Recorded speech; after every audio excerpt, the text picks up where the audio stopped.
galera, professor Arthur Damasceno na área, Direito Constitucional, e começamos aqui mais um bloco, mais um assunto, mais um tema dessa nossa disciplina.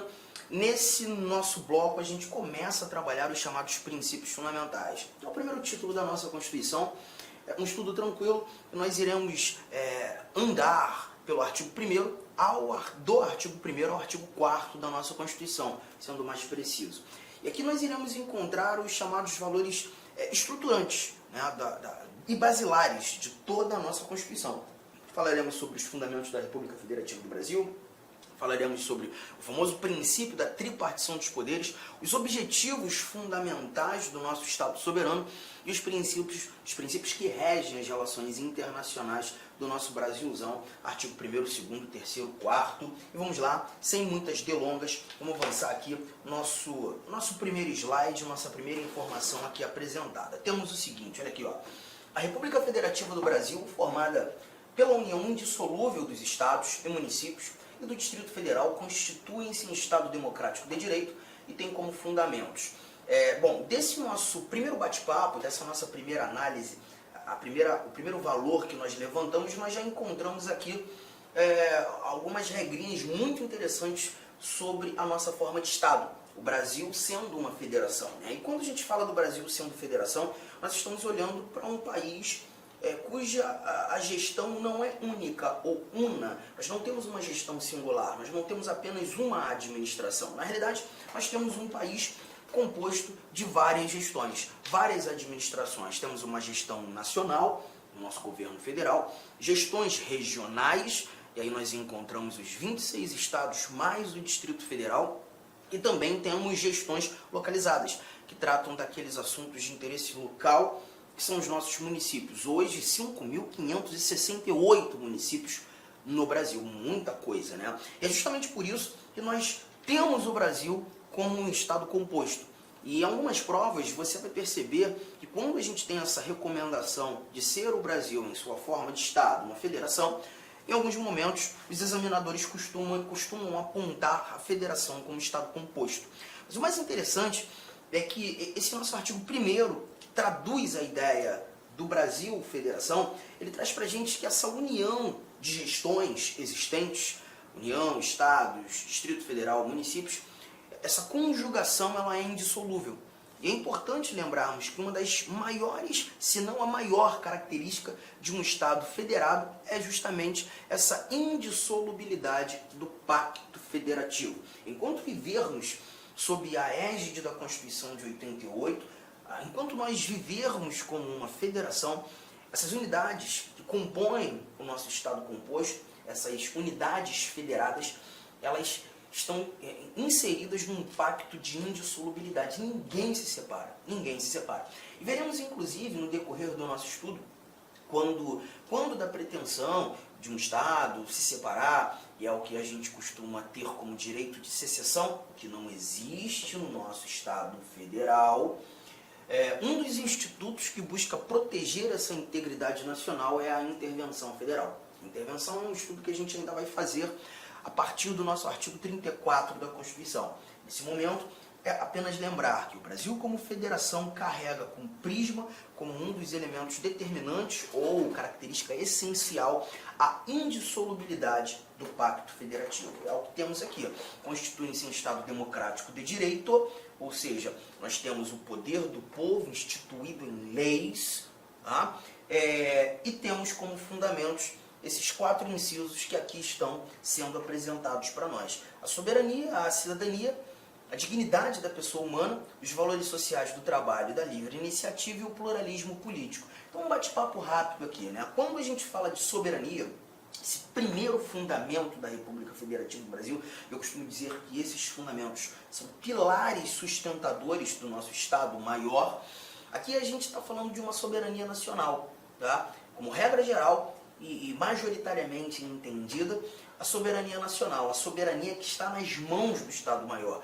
E é um poder ilimitado, é um poder que consegue fazer ou estabelecer ou coordenar essa capacidade que o Brasil, que a República Federativa do Brasil tem, de se relacionar com outros Estados soberanos, né? E a gente verifica isso em muitos momentos da nossa Constituição. né, quando, por exemplo, artigo 84, falando das competências do presidente da República, a capacidade que o presidente da República tem, agindo como chefe de Estado, representando a soberania da República Federativa do Brasil, de celebrar tratados e convenções internacionais, fazer com que o Brasil se torne signatário de tratados internacionais, acompanhe tratados internacionais. Possivelmente você já ouviu em alguns momentos, o Brasil fazendo parte de tratados como o Pacto São José da Costa Rica, como o Pacto Internacional dos Direitos Civis e Políticos. São vários os tratados internacionais que o Brasil faz parte. E nesse ambiente, a gente verifica o Brasil dotado de soberania, capaz dessa relação, né? E essa é a ideia da soberania. Mas parte da doutrina também costuma apontar essa soberania como a soberania popular, poder do povo. E quando a gente fala de soberania popular, aparece mais um slide aqui. Eu já vou pular do nosso primeiro fundamento, a soberania, ao parágrafo único que diz: todo poder emana do povo, que o exerce por meio de seus representantes eleitos ou diretamente nos termos desta Constituição. Então aqui a gente já faz um primeiro grifo, porque quando a gente percebe que todo poder emana do povo, a tal da democracia, poder que é nosso, esse poder ele é emanado por meio dos nossos representantes eleitos, primeiro grifo, mas também verificaremos um poder sendo emanado de maneira direta. Então a gente tem uma emanação indireta de poder e uma emanação direta de poder. Nós emanamos direta e indiretamente o nosso poder. A ideia da emanação indireta faz com que entendamos a chamada democracia representativa. Democracia representativa. Assim como quando emanando o poder de maneira direta, uma democracia participativa. Arthur, você pode me dar exemplos dessas emanações, dessa democracia representativa e dessa democracia participativa? Claro. A democracia representativa é aquela que a gente visualiza o tempo todo, né? Os nossos representantes eleitos, deputados, senadores, articulando projetos de lei, fazendo com que esses projetos de lei se tornem leis. Aqui nesse momento nós estamos verificando a chamada a democracia representativa. Os nossos representantes eleitos tomando decisões em nome do povo. Já a democracia participativa, eu acho que o elemento primordial, o primeiro que nos faz entender a democracia participativa é quando a gente verifica o voto, né? O voto, esse instrumento que temos, garante a nossa participação na estruturação da vida política do Estado. O voto é, sem dúvida alguma, um instituto de democracia participativa. E não apenas o voto. Quando nós também estudarmos direitos políticos, é um assunto que a gente vai começar a desbravar. Quando chegarmos ao artigo 14, nós iremos falar do plebiscito, nós iremos falar do referendo, nós iremos falar da iniciativa popular. Posso rapidamente sintetizá-los e entender que tanto o plebiscito quanto o referendo são participações populares, diretas, que buscam ali ou fazer com que um ato normativo seja criado ou, inclusive, referendar um ato já criado. Muitas vezes, quando, por exemplo, não apenas o Congresso, tá? Mas, por exemplo, o Congresso Nacional tem a pretensão de criar uma lei ou alterar legislação, ou até mesmo, quem sabe, alterar a nossa Constituição por meio de emendas constitucionais, em alguns momentos seria possível em que o povo fosse consultado, o eleitorado fosse consultado. Essa consulta, eleitorado, permite ou não, desejam ou não, com que criemos a lei, com que alteremos a lei, com que façamos alterações na Constituição. Essa pergunta é feita, essa consulta popular é feita. E essa consulta prévia ao nascimento do ato normativo, prévia à criação da lei ou alteração legal, ela é chamada de plebiscito. E a nossa fala, a nossa resposta acaba sendo determinante para a criação de um determinado ato normativo. Já o referendo um pouco diferente, porque no referendo nós temos a criação feita, a lei nasce, a alteração da Constituição ocorre, o ato normativo é editado, todavia a sua eficácia ou a sua vigência vai depender de uma confirmação popular. O nosso poder público cria e nós confirmamos. E essa confirmação ela é determinante para a vigência ou não daquilo que fora criado, né? Então a gente tem nesse caso o referendo, a nossa participação posterior à formação do ato, né?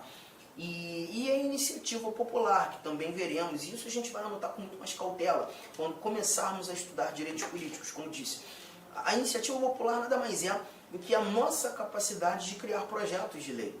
Criamos projetos de lei e apresentamos esses projetos de lei ao Poder Legislativo, em busca de fazê-lo se tornar uma lei.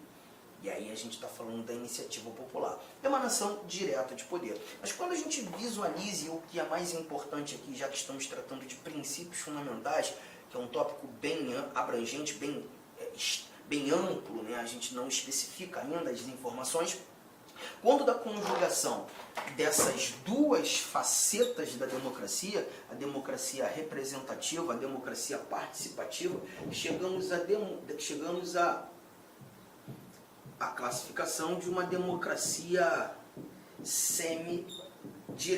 Então toma cuidado, que a democracia brasileira ela não é tão somente direta, ela não é tão somente indireta, ela deve ser chamada de democracia semi-direta. É isso que a gente retira desse nosso parágrafo único, essa capacidade que temos de emanar o nosso poder, porque o poder é nosso, de maneira direta, de maneira indireta, sintetizando o que chamamos de democracia semi-direta. Tamo junto? Tranquilo? E, como disse, essa é nada mais que uma das orientações a esse primeiro fundamento. Fique tranquilo que nas provas, ou o teu examinador trará a primeira conotação que fizemos, ou a segunda. Em momento algum ele te colocará em xeque, porque são duas informações corretas, tá?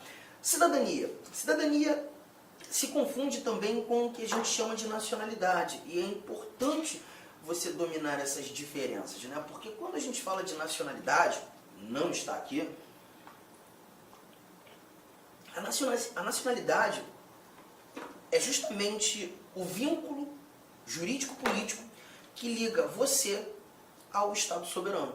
Então, a partir do momento que você nasceu em solo brasileiro, e não é a única maneira de ser chamado brasileiro nato, quando nós estudarmos a nacionalidade, é um outro tópico muito gostoso de se estudar, a partir do artigo 12, a gente vai perceber que há uma diferença entre brasileiros natos, brasileiros naturalizados, inclusive diferença no que tange a conquista, a aferição dessas nacionalidades, né? E aí a gente percebe que o brasileiro nato, como regra geral, é aquele que nasce em solo brasileiro.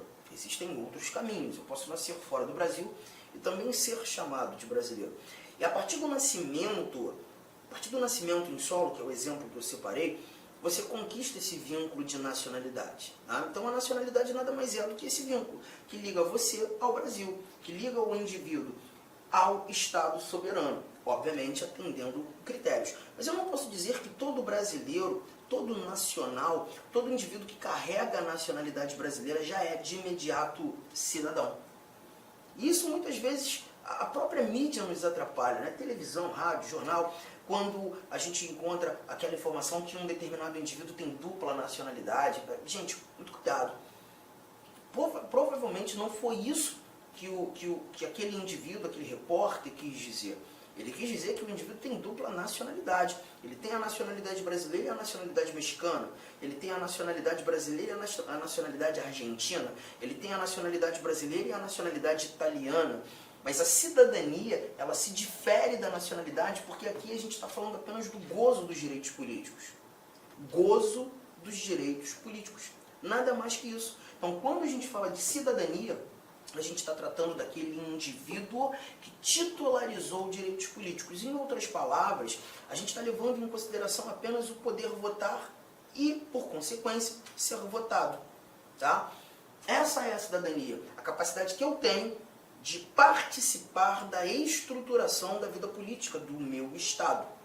Ponto final. Legal? Mais um elemento. A dignidade da pessoa humana é um princípio muito importante, né? Porque a dignidade da pessoa humana é a essência dos direitos fundamentais. Então, quando eu verifico no estudo por exemplo, o artigo 5º da Constituição, olha como é que os princípios fundamentais eles vão te mostrando vários artigos da Constituição. Por isso chamados de princípios fundamentais. São princípios norteadores de todos os demais valores que nós estudaremos no texto constitucional.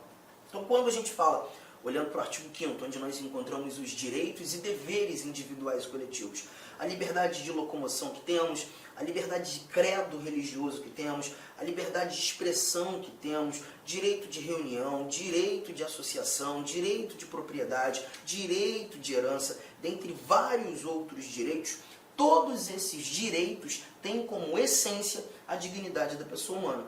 A dignidade da pessoa humana, eu digo, é a raiz dos direitos fundamentais. Os direitos fundamentais, eles derivam desse princípio.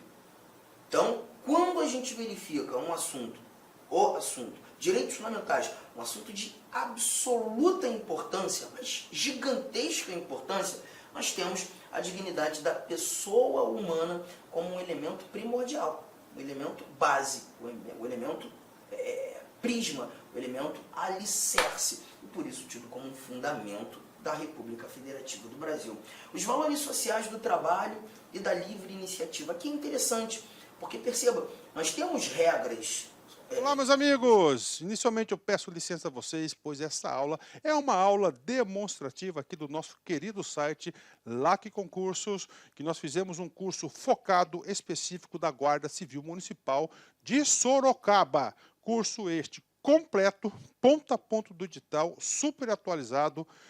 Tenho certeza que aqui tem todo o conteúdo necessário e suficiente para que você faça uma excelente prova nesse concurso. Professor, o investimento, cara, super promoção, apenas R$ 119,90, você vai ter acesso a todo esse conteúdo, o restante dessa videoaula, você vai ter o PDF, cara, você vai ter muito mais. Cara, e outra coisa, no site, eu peço que você estude via menu Personal Coach. O que é isso? É a nossa metodologia vitoriosa. Tá? Ali, nosso setor pedagógico pegou todo o conteúdo, transformou em metas diárias de estudos. Cada meta que você cumpre é uma meta importante rumo à sua aprovação. Tudo bem? Professor, qual que é a minha meta? É sempre antecipar a meta. Vamos supor que hoje é dia 15 de julho. Cara, você tem que já fazer de hoje e de amanhã, dia 16. Eu vou terminar mais cedo, você refaz, você faz revisão. Você não quer passar? Então vem comigo aqui na LAC Concursos. Tem um link aqui embaixo para você diretamente lá fazer a sua matrícula. Pode vir, não é fake news, cara, não tem golpe. Nossa seriedade aqui é muito grande. Nós queremos que você conheça o nosso serviço. Valeu, tchau!